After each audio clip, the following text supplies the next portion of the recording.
ये डीजे वाला छोरा के लगे छही माल।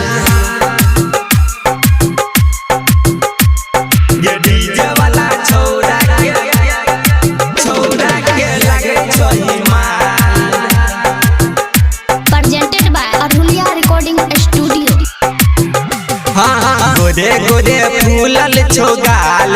ये डीजे वाला छोरा के लगे छही माल। गोरे गोरे फूलल छोगाल। ये डीजे वाला छोरा के लगे छही माल। चले छी हिरनी के चाल। ये डीजे वाला छोरा के लगे छही माल। गोरे गोरे फूलल छोगाल।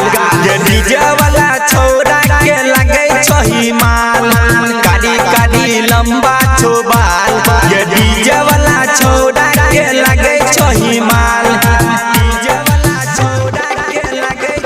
चले छी हिरनी के चाल।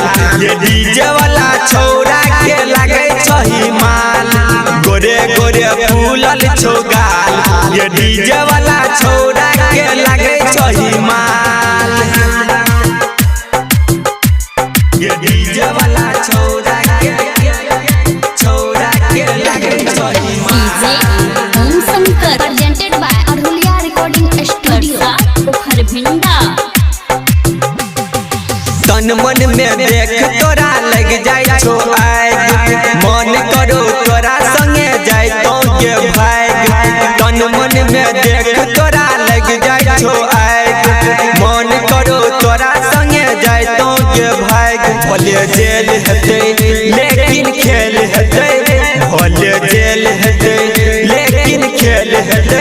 चढ़ल जवानी छो उम्र 16 साल। गोरे गोरे फूलल छोगाल। ये डीजे वाला छोरा के लगे छही माल।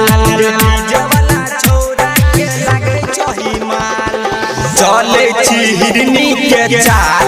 ये डीजे वाला छोरा के लगे छही माल।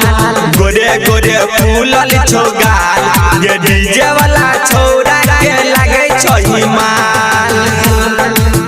Presented by Arhulia Recording Studio। ये डीजे वाला छोरा के ओम शंकर। लगे छही माल। खरभिंडा। हॉट हॉट फिगर तोहर मारे छो जान। तोरा पीछा केते छोरा भेलो बदनाम। हॉट हॉट फिगर तोहर मारे छो जान। तोरा पीछा केते छोरा भेलो बदनाम। विजय नंदन गे शिव शंकर गे संजीत जी बच गे। राहुल संगे तू भेले फरार। गोरे गोरे फूलल छोगाल। ये डीजे वाला छोरा के लगे छही माल। ये डीजे वाला छोरा के लगे छही माल। लगे छही माल। चले छी हिरनी के चाल।